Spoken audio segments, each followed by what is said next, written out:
So what I call presence, there are other words for it, such as awareness, is a state of consciousness that transcends thinking. You may have noticed that most of the time you have a voice in your head that never stops speaking, and what I call the voice in the head are your habitual thought processes. For many people, the voice in the head, which is the self-talk, is predominantly unpleasant, because for many people the self-talk tends to be, to a large extent, negative. In fact, there are millions of people in this world who are tortured by their own minds, by the self-talk in the head, which of course is the conditioning of their minds. But they don't even know that, because they're so identified with the voice in the head that there's no space beyond from where they can realize that there is a voice in the head, because when they are identified with the voice in the head, they are the voice in the head. Presence is the arising of a dimension of consciousness from where you can become aware that there is the voice in the head.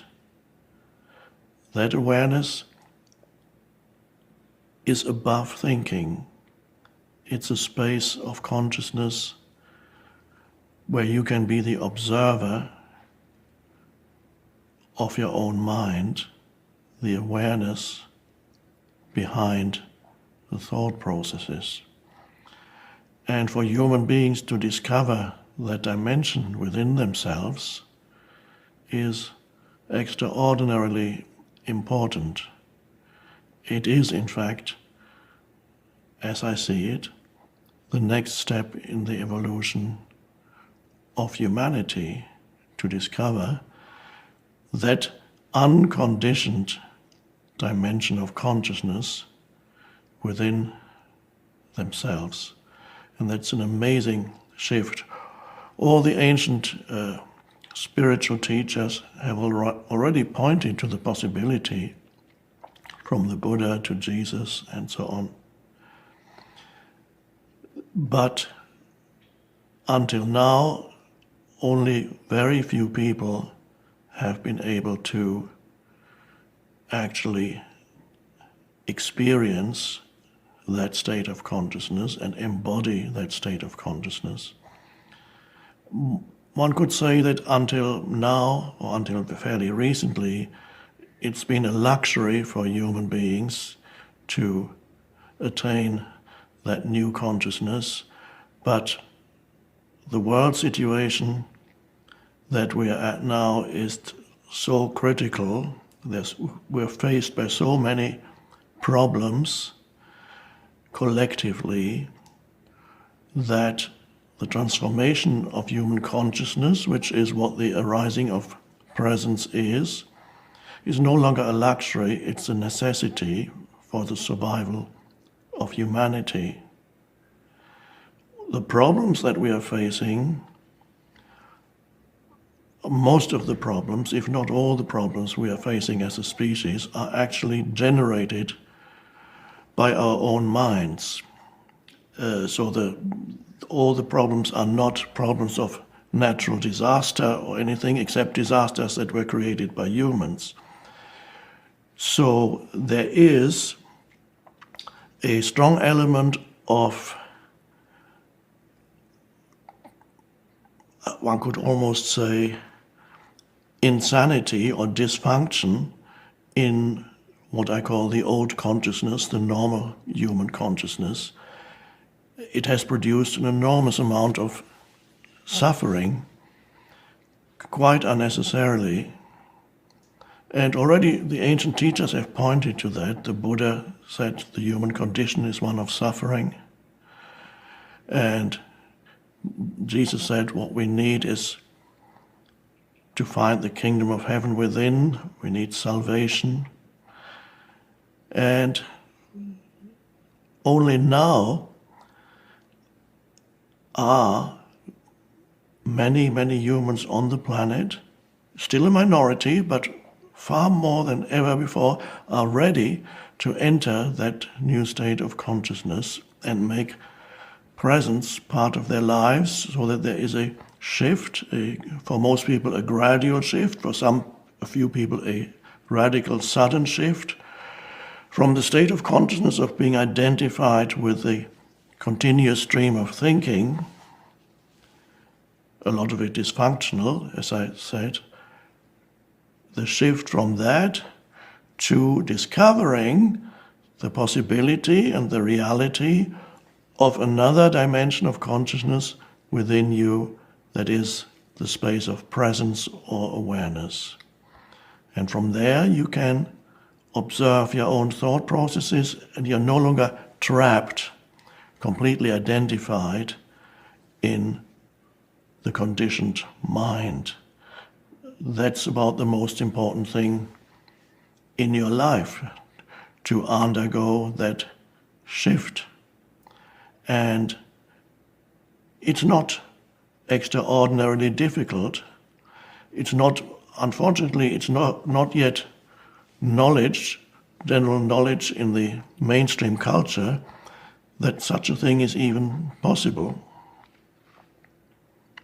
So the arising of presence is something that needs to happen now. Humans are ready for it. You are ready for it. And as this gradually, this new state of consciousness arises in you, you will begin to notice changes in the way in which you react to events in your life, changes in the way in which you relate to other people, and they're all changes for the better. You will find, for example, that situations that before caused you a considerable amount of pain or suffering no longer have the power to cause you that pain or suffering. You'll also discover the amazing truth. You will discover it experientially within yourself. You can verify what I'm saying now by becoming aware of situations in your life and observe how, when you become unhappy in situations, unhappy in whatever form, unhappiness takes on many forms, whether even irritation is a small form of unhappiness, irritation, anger, resentment, many, many kinds of unhappiness, self-pity, and all.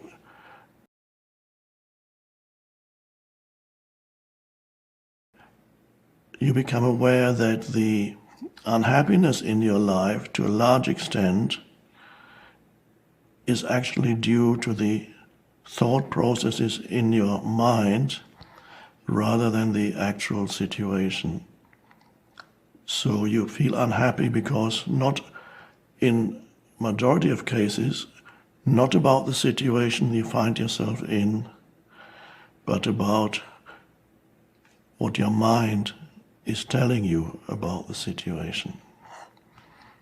I often give the example of being in a lineup, either at the airport or in a supermarket, and it's not moving, and there's some kind of delay because people are not are too slow, not efficient enough, and easily people get irritated, angry, upset in situations like that. And this is just a minor example. And they believe that they are being upset because of the situation. However, if they looked more closely into the origin of unhappiness, they would find that they're not unhappy because they're standing there in line. They're unhappy because their mind is saying that it is a bad situation to be standing there in line. It says all kinds of things. The voice in the head comments. if you could be aware of this, if you were present in that situation, you would become aware of what your mind is saying. And if you were present in that situation and many, many other situations, even so-called serious situations, if you were really present in that situation, you would see that the unhappiness that you experience actually arises in your mind, is not ultimately caused by the situation you find yourself in. And when you discover that, the possibility of freedom comes in, the possibility of choice. Because now you have the choice. Do I want to continue thinking these thoughts and feeling unhappy, or would I rather be free of that unhappiness in this situation? And then presence arises more strongly, and suddenly you accept this moment as it is, because there's nothing much you can do. And there's a complete shift in the way in which you experience that moment. You'll be free of the burden of unhappiness. This is just one small example of how presence can actually transform your life. And of course, talking about relationships, when you no longer judge people continuously through the conditioned mind, you experience many changes in the way in which you relate to other human beings.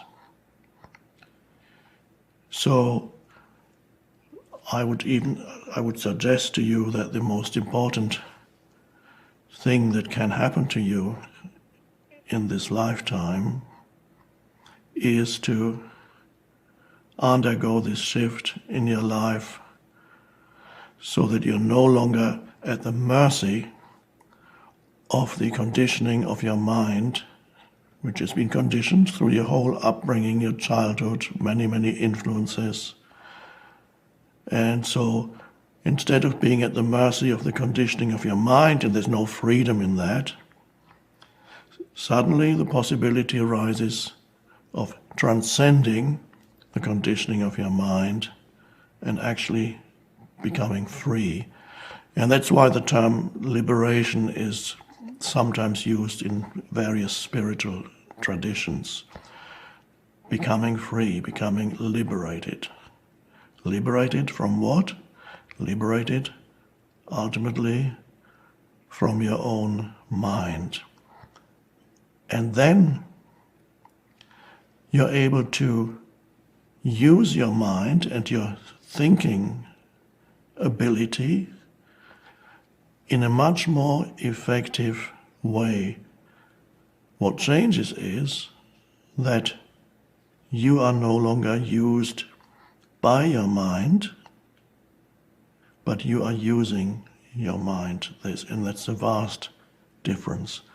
When you're identified with that continuous stream of thinking, that ultimately you are not thinking, the thinking happens to you, you don't even know it. You identify with it and you think it's you thinking, but it's just the conditioned mind thinking in you, and you give it a sense of self.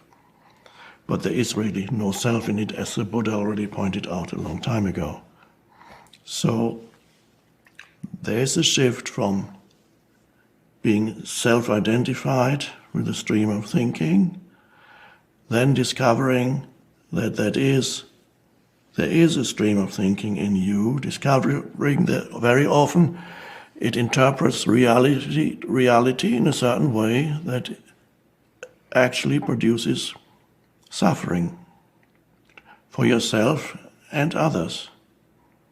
And then discovering that you can be free of it. And coming back to the example I just gave just now, a simple situation. You're standing in line at the airport or the supermarket, getting very upset, and you discover you can actually be free of unhappiness in that moment by not adding a dysfunctional mental commentary to the situation. And suddenly the situation is the way it is. And you actually feel quite good. So, and this is a small example, but presence affects all areas of your life, as you will discover. So, if you get a sense of what I'm talking about, and it sounds, oh yes, that's interesting, that means you're probably ready for this shift in consciousness. If, however, you have not the slightest idea of what I'm talking about, and it sounds like a load of nonsense, that probably means you're not quite ready yet, and won't try to convince you that you should be ready. And it also means that you just need a little bit more suffering before you're ready, so we will meet again in a few years' time.